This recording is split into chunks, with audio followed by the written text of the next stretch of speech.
Hey folks, I decided to make an actual personal appearance. I hope I can not get into some coughing fit because when I talk a long time I do still. I think it's getting better. It's not as frequent. I'm not staying up all night as much coughing, but we're in the middle of pollen season, so who knows. So, I just want to comment on a few things, a few headlines I've seen, well, first, prices. People still saying the prices are not down, the prices are down. And yet, I heard President Trump say egg prices are down 87%. Not in my neck of the woods, they're not, honestly.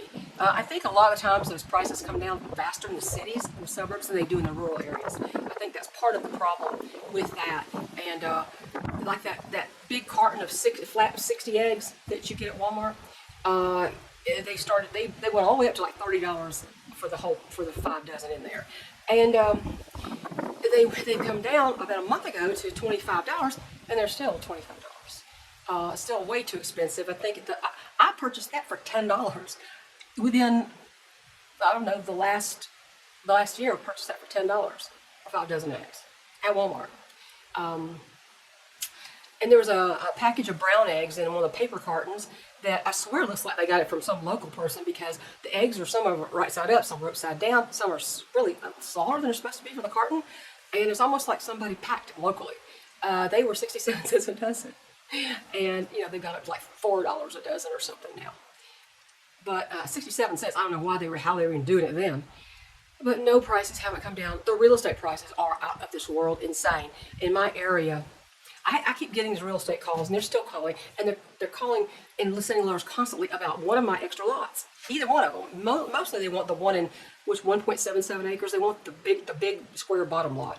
The other one is the pasture lot, which is more narrow across, and it's about 1 4/10 of an acre. And I'll never sell that to some stranger because that's my buffer from other people right there. As it is, my 4 lots, really it's 3. It's now 3 lots because this particular one was assembled. It was 2 lots originally, and the guy who was buying it from his friend in Fort Pierce, Florida, wanted both of them. He wanted to assemble them, and the guy did it for him. And so I live on 2 lots, which is assembled into one, and then I got the other 2, so it's 3 lots. But they're all at land. Well, I call it land island. The road is all the way around them, so I have no abutting neighbors technically, which is just the way I like it, honestly. Excuse me. My throat is so dry. Anyway. But I keep getting calls, and the price keeps going up. And when I was looking to see, my husband's talking about, again, he's talking about, I don't know how long I can manage this property. I can manage these steps. And I said, well, let's look and see what's around. Oh, my word. If comparing what those properties have for the price that they're asking, this place is worth well over $500,000 without the other 2 lots, with just the main land. Because, we've got the 20 by 24 steel barn. I saw none of that in any of these other houses. We have fruit trees. We have pear. For a time, peaches. My peach tree's in terrible shape. Maybe I'll put a picture of what's left of my 20-year-old peach tree. And I bought a new one. We bought another one to have it come along because this is dying out. We got pears and peaches and cherries, several cherry trees. And we've got the garden spaces that are already amended and can grow just about anything. We have a mountain view, and and we don't have any neighbors right next to us. So this place has a lot of things that the other places don't, even if they have slightly bigger houses. But the problem is, I was looking and I saw several properties, 2 bedroom, 1 bath. No storage building at all. No storage in it because there is no basement. Not that I want a basement, I don't, but I want my storage upstairs, at least I have room. And one of them was 500 and something square feet. They called it a 2-bedroom. You know what the 2 bedrooms were? A queen-size bed in the living room across from the couch, and where the washer-dryer was, this little alcove, the stacked washer-dryer, right next to it with another little alcove with 2 bunk beds. That's what they're calling 2 bedrooms. And for that, it's all on just over an acre. Do you know what they want for that? $400,000. There's another one that was not much bigger, slightly bigger house. It's a bigger house, about 800 square feet. 1 acre, 1+ acres, not much. And they wanted $550,000 for that one. I'm like, Where's the storage? Where's the outbuildings? And they're all in the woods, okay? They're in the woods. They don't have any land where you can actually garden. They're surrounded by trees. I'm trying to get trees away from my house. So, it's pretty pathetic. This place is great for people who want to be self-sufficient. And one of these days, if we decide we are going to sell this, I don't know, I may advertise it here on YouTube. I don't know. But I gotta have a place to go. I gotta have a place to go. So, anyway, we've been planting. We started a lot of seeds. We're basically only doing tomatoes this year for slicing for our burgers. And we can make sauce out of it if we wanted to. It just, it's not optimal. It's not sauce. It's not paste tomatoes. But my husband bought a flat of tomatoes, 2 flats. One, a little 6-cell one, and one of them was, oh my gosh, what was that? What the heck? I think I coughed my brains out. Brandywine. One was Brandywine, and one was Mountain Pride. Okay, and I planted. They're planted in the raised beds already, and some of them are double plants, but I didn't separate them. I just put them in the same hole. And we started seeds, and they're growing up. We're just transplanted them away from the little seed starter. Let me show you the seed starter tray that I think is great. You see what this is? This is what Walmart sells their fried chicken, 8 pieces of fried chicken in, and the seed oil infested fried chicken, which I like the taste of. However, I'm trying to avoid seed oils, and they have a hinged lid. Now the hinge here broke, of course, because when you open it enough times, it breaks. But you see this mini greenhouse? We started them in this, and oh my word, they grew the best root systems. What we grew in that was we grew some from seed giant pink Belgium tomatoes. We grew more Brandywine tomatoes. My husband, he had gotten when we didn't have any in the winter, he got a tomato from Walmart, which but it was labeled beefsteak, so at least I know what it was. It's a beefsteak tomato of some sort, and he saved the seeds from that, so we planted that. And also, we have a farm stand, local farm stand, not far from us, and we ate a lot of their tomatoes, big old giant tomatoes, and they'll tell you where they come from. This particular one we were getting came from some northeast Tennessee, and we don't know the actual variety of it, but it was a very tasty tomato, and he saved the seeds from that, and so we call that the farm stand tomato. So we got farm stand tomatoes, the Walmart tomatoes, and the giant pink Belgium, and the Brandywines. So that's Brandywine from seed and from plants. And I'll show you the plants that we plant. He's already transplanted them from the little mini greenhouses. And the thing about this is really good because they have air holes, so they get oxygen, and they can stay until they hit the top of this thing. And they grew great root systems, so really good. So I'm going to have to start transplanting those into the garden when they get just a hair larger, and hopefully we'll have some real good tomatoes. Now the only other thing we're really planting, and we are planting something else, I'm going to plant my Crowder peas. The box where all my saved seed, my place, my markers that you write on what you're planting, all that kind of stuff disappeared. And I don't know where. It's not in my basement. It's not inside my house. I don't know where it went.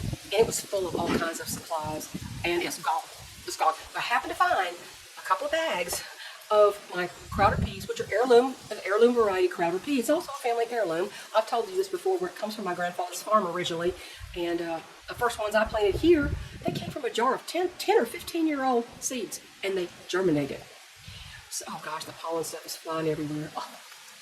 So let's hope I can get through this. All the little things from pine trees and all the little maple trees and all the little seed things are twirling all over the place. So anyway, so that's what I've done. And yeah, I can put pictures of that up here too. Also, I had a bare root peony plant. I want to grow peonies because the deer don't like the peonies. They'll eat the heck out of your roses, but they won't really bother your peonies. So, and they look very rose-like if you've seen a peony. So I wanted a peony. And so one year, about 10 years ago, I got from a little local discount store a little bag of bare root peonies. And I planted a peony. Well, it sat there and came up then it died back in the winter and came up again. That's the variety is they do that. And never had a bloom on it, not once. And I finally got tired of watching that plant not produce. And a lady had said, well, if you plant it too deep, it's maybe why it's not blooming. So I thought, I'm going to transplant somewhere else and I'm going to plant it not so deep. I did. Guess what?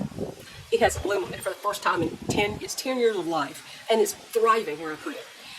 So yeah, that's it. Also, I got a couple of bags of bare root peonies discounted at Home Depot last season, and I planted the bare root peonies. Well, one came up, and it had bloom on it, and it's beautiful. Let me show you this bloom, gorgeous. And then all of a sudden, that same bed, I knew I'd planted another one in the bed, but I thought it died. It came up too. And then last year, my husband got me 2 peony plants from the co-op, from the county co-op where we buy our feed. Oh, my eyes are so itching. Oh my gosh. County co-op where I bought my feed. And one of them has, it looks like the tiniest, like 3 blooms starting. The other one doesn't have one that I can see. However, you know, I'm going to have peonies finally. I'm so excited about that. I got roses blooming. I've got the snowball bush. There's like 15 feet high that my father brought here as a stick from Granny's farm. And crazy. But anyway, so that's that. Let's see. Oh, I want to talk about, y'all, when you build a chicken coop, I know I had a video on here about mistakes, the main mistakes people make in building a chicken coop, and I don't know what happened to it. It doesn't, I can't find it on my channel. If you find it, let me know. But I was looking through my back room and I could not find the video. And I may have to redo that. But one problem that people do, they overlook, especially if they're in a colder climate and they think that the chickens are going to get too cold, they won't put any ventilation in their coop. No matter what, you need ventilation in your coop. Now, what's the difference between ventilation and drafts? Drafts are lower. They may go across them as they're sleeping at night. That's not where you want the air to come from. You want it over their heads, where it can off-gas the moisture from their poop and the waterers and anything that's in there. You don't want it to be moist in there, because the worst thing for chickens is a moist environment. They need a dry environment. So even though they need a lot of water to drink, they still need the actual bedding and everything dry. You don't need to be building up ammonia. So ventilation is critical. And you want all your vents covered with hardware cloth and attached with screws and washers, not with staples, because raccoons can pull out staples, no problem. You don't want chicken wire over it. Chicken wire is useless. Basically, chicken wire is useless. So anyway, I saw someone on YouTube, older gentleman who was building, he just built a coop, and it was a metal building like my barn. I was watching, trying to get a glimpse of the actual building a little bit better, and he built a beautiful run, which is hardware cloth. And I'm like, yay, he didn't use chicken wire. This is wonderful. It's a brand new channel, and I'm not dissing this man, because, you know, I just wanted to see, because when a metal building gets really hot in the summer, and this man is in, what is he, in Kansas? It gets hot in Kansas. I know, it's very windy. I know, they get snow, they get wind, they get all kinds of things in Kansas. I've been through Kansas quite a few times myself. I know how windy it is. It's windy here too. It's very windy. In fact, the wind hasn't stopped for 4 months here. I'm so tired of it, I can scream. Watch when it gets really hot, it stops. That's not what I want to stop. But anyway, and I kept seeing they had double doors on one end, and there was no window, and there was no vents up high that I could see. I thought, well, maybe it's off the video. So I don't normally do this. I commented, I said, you did a great job on the run. I mean, I said, thank you for using hardware cloth, not chicken wire. Chicken wire, you know, it's not going to keep anything out. So great run. And I said, we have a steel barn ourselves. And I said, I don't see that you have any ventilation in there. Do you? Maybe I just didn't see it on the video. It's very possible it got missed. But, you know, I said, you know, we have one too, big barn, metal. And I said, we have 5 windows, and where the roll-up doors in the back, there's a gap at the top because it rolls. There's a gap that's 2 inches by 6 feet long that's permanently open for ventilation. And I said, you know, and we get down to 0 degrees sometimes in the winter. With the winds and everything, they even need ventilation then. So the best thing to do is just always have ventilation, as long as it's up high and not low. That's a draft. Anyway, I commented, and I said, this is really great. And I invited him to come over to the channel. I said, I got a chickens playlist if you're at all interested. You know, I'm not looking for subscribers necessarily. I just invited him over to say hello. So he thanked me for the good advice, which I think that's good. People get too upset when you try to gently help them a little bit. You know, so maybe he'll take it to heart. So anyway, I said, I didn't catch what breed you have, because this is the first video I've seen of yours. It just popped up on my feed. But I said, you know, it also has to do with if you have heat tolerant breeds or not. Because some breeds are not heat tolerant. Delawares, surprisingly, even though they're white birds, are not that heat tolerant. I've watched it. I watched my Delawares, and even the Delaware crosses. suffer in the heat. I mean, I'm talking about if it's over 75 degrees, they're panting their heads off, and they're big, densely muscled birds because they were the original meat bird. They were a meat bird before the Cornish cross. And I said, like, so I said, no, my Delawares and my big Brahmas, they pant when it's like over 75 degrees. So, I think that applies to what you're actually raising. If you're raising that, or you're raising little bantams, which you may not need as much ventilation as you do with these big birds. But anyway, so that was just an aside I just want to mention, because I've seen a lot of people who look at my new chicken coop, and I'm looking like going, where's the ventilation? Where's the ventilation? Where's the ventilation? You can't, it's going to get wet in there. It's going to be a wet environment. You're going to have ammonia smell and everything. You walk in my coop and you don't get ammonia smell. In the hottest part of the summer, in the most humid part of summer, if you may start to smell a little bit underneath. If you stir up the shavings, you might smell it underneath on the stuff that's composting below. But then that's my cue to get it out of there and start over. So deep litter method is not what I would be able to manage myself. I couldn't stand the deep litter method. It's too smelly. I know it's a good way to do it for some, especially in colder climates, but it's just not my style. It's legitimate. It's just not my style. So there's that. What else was it? I'm trying to remember. Oh gosh. Okay. The Pope died. And now, libtards are screaming that J.D. Vance killed the Pope. It's like, what in the heck is wrong with you? What is your problem? I have never seen a more, I don't even know, to call it brain dead. I don't even know if that's a good description. They are just hysterical over everything. And the problem is, they don't care about the Pope. They don't care about anything anyway. Because they're either, I don't know how to say this without being labeled offensive. These people have no faith in anything except themselves and their agendas. They don't have any faith in anything. They have no spiritual life. I mean, no, they're screaming over. It's another form of fake moral outrage. And they just go off the deep end about all kinds of bizarre. You talking about, quit calling the conservatives conspiracy theories. Listen to you guys. This is insane. Y'all are insane. So that's what I think about that. What else? Oh, I don't know if this is going to get offensive too. Uh, Trump is a fairly new believer. He may have been raised in some kind of a Christian denomination, but he's actually become a believer in recent years, as I take it. And he has picked a spiritual advisor. And probably a lot of you already know this. And it's Paula White. Well, there's a choice he shouldn't have made. There's another choice. An ignorant baby Christian often makes bad choices because they haven't learned, they haven't studied enough, they don't understand the depth of their faith, they don't understand the doctrines that are proper and the doctrines that are not proper, and they don't understand what is out of the will of God and what isn't. And there are the values, societal values are not biblical values. I've said that repeatedly. You're being told by society that this is the right thing and you should think this way. And yet, if it contradicts biblical values, you need to dump the societal values and stick with God. And these people don't have the experience or the learnedness. And I'm not talking about college or anything. I'm talking about just understanding what the Bible says and letting it change you, not don't you try to change it. It doesn't matter what century we're living in. It doesn't matter. Biblical values are biblical values. And Paula White and other pastors, and technically, if she's his spiritual advisor, she is his pastor. They're out of the will of God. They're out of order. And they themselves don't know the scriptures. And it's like the blind leading the blind. Now, I realize that President Trump likes to have attractive, intelligent women around him. I get that. It's very obvious. That's nothing nefarious. It's just he thinks, smart women, beautiful women, smart, beautiful are not mutually exclusive. They're not. But, I understand this guy, his thing with very smart, well-spoken women around him.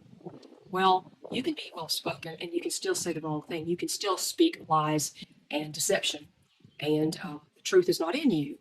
You can be an eloquent speaker and the truth is nowhere in you. Boy, we saw that with Obama for 8 torturous years and Biden for 4. Um, but I think that is one of his worst choices he could have made. Made in ignorance, I'm sure. But if he really, and so see, when you pick that path, and then you're going to let this person teach you, when you should have already learned that. If you let this person teach you and guide you, you're not going to ever go down the exact right path. You're not going to go the right direction. She's out of order. I don't like her. I watched her say something. Even Benny Johnson, bless his heart, I don't, I like Benny Johnson, but this morning he made a big interview with Paula White, and then he did this interview. He just talked about the Pope being dead. And it's like, Benny, get off of it. Probably people said, well, the Pope is dead. What's next? And I commented on something, and I said, well, what's next is a big theatrical fanfare, fake white smoke extravaganza, and a new globalist will be elected to be the Pope, and we're going to continue on down the same path. That's what's next. Same old, same old. You know what SSDD means? Same stuff, different day. SSDD with popes. But yeah, that's all we're going to hear. And I don't want to hear any of that. I don't want to hear it. So, too bad. I mean, he was a globalist. He was not a Christian man. The Pope was not a Christian. He wasn't. He was a universalist. He was not a believer. And his ideas were all wrong. He didn't have the Spirit of God in him. And sad. It's very sad. He could have changed. He could have seen the light and taken the truth into himself, but he didn't do that. And so his destination is what his destination is. Too bad, so sad, as they say.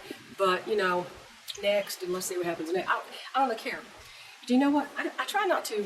Lately, I've tried not to talk a lot about what goes on in the world, because it's not that I'm not concerned about it. It's not that I don't want to talk about it. But I've come out here several times, made a video, and went, oh heck no, I'm just not. I don't want to go there. I just don't want to. Don't want to talk about the nasty stuff. And I'm no Pollyanna. I'm no Pollyanna. I've lost a lot of subscribers, got their backs all up about stuff I've said. So I know Pollyanna, but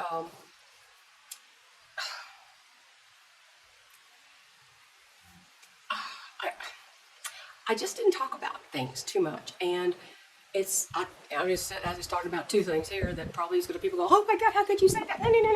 You know how the libtards always get their backs up, and they don't want to try to look into the truth of what I'm telling them. They would rather just attack me. Shoot the messengers the way they work. But I tell you what, I see so much beauty in this world that God created. It's beautiful. My peonies, they're beautiful. My vegetables I grow are beautiful. My chickens are beautiful. I love my chickens. And I'll put a couple of clips at the end, or pictures or clips of some chicken stuff. So it's been 27 minutes. I gotta quit rambling. I just haven't been here in a while. It's like so much has happened, and I just haven't really commented on it. It's just that one thing that matters more to me than anything is the spiritual aspect of what's happening. And people say, do you think it's getting better? No, I don't. Because I think that's what prophecy says. It's not going to get better until Jesus removes his body, his church, his joint heirs from this earth, and then begins to really deal with Israel. Continuation of his dealings with Israel. And if you don't really agree with that, fine, but no lecturing here. You want to do that, go to your own channel and do that, okay? But if you want to talk about spiritual things and biblical eschatology and doctrine and so, we have another channel. You may hear my voice on a video, but my husband and I have had this together, Truth Above Tradition. And that is my channel, our channel. And, that's where we would discuss something like that. Not here, but we won't, even there, don't put it with lecturing. If you want to lecture, you can get your own podium. No, not ruin mine, not take an axe to mine. So it's 28 minutes, and I'm going to go and enjoy the clips or whatever I put at the end. And if I've forgotten something, I've forgotten something. Like I said, I've coughed my brains out literally, and so I just have to concentrate on what I can handle. And I will make an announcement that the 11 Omega Rocks, I have 4 pullets. Yep, 4 pullets. 4 beautiful little pullets.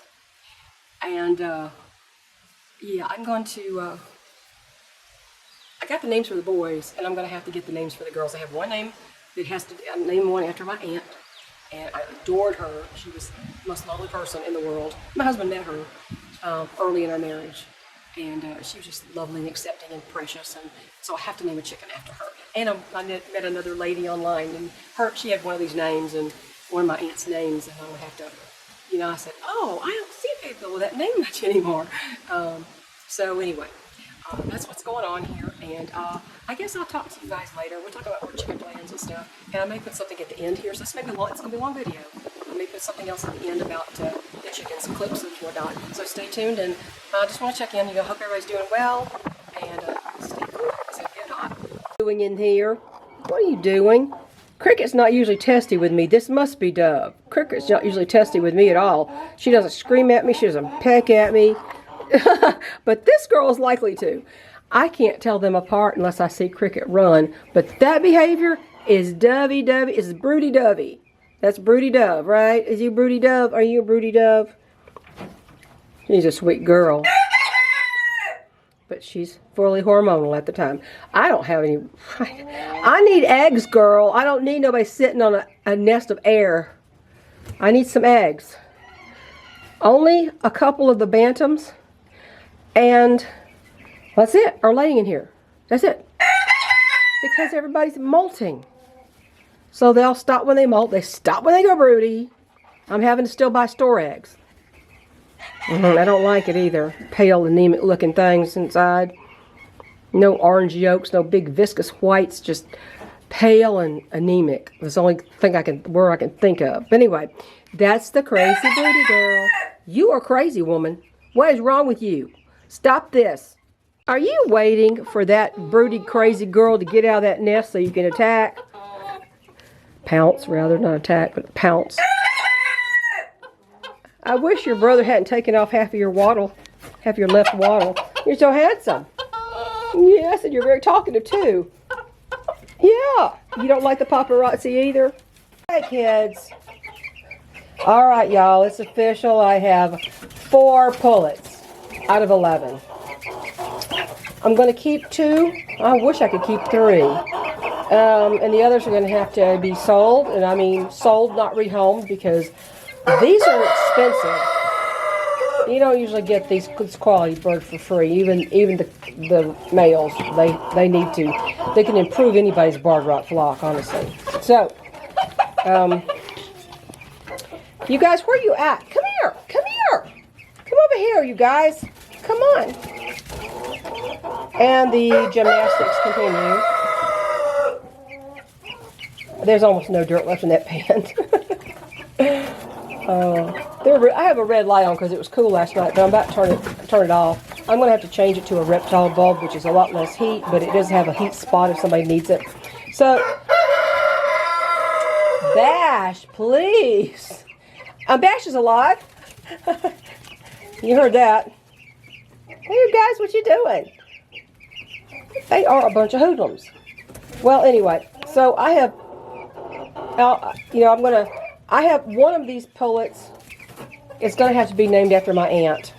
She was my favorite relative of all time.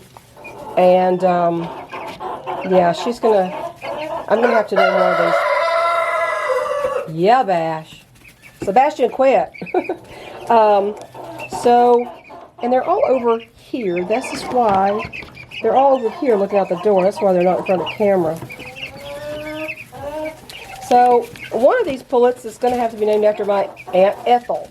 Her name was Maggie Ethel, and she went by Ethel because she hated Maggie. I'm like, really? I would have gone by Maggie. But maybe I could have a hyphenated name, Maggie Ethel.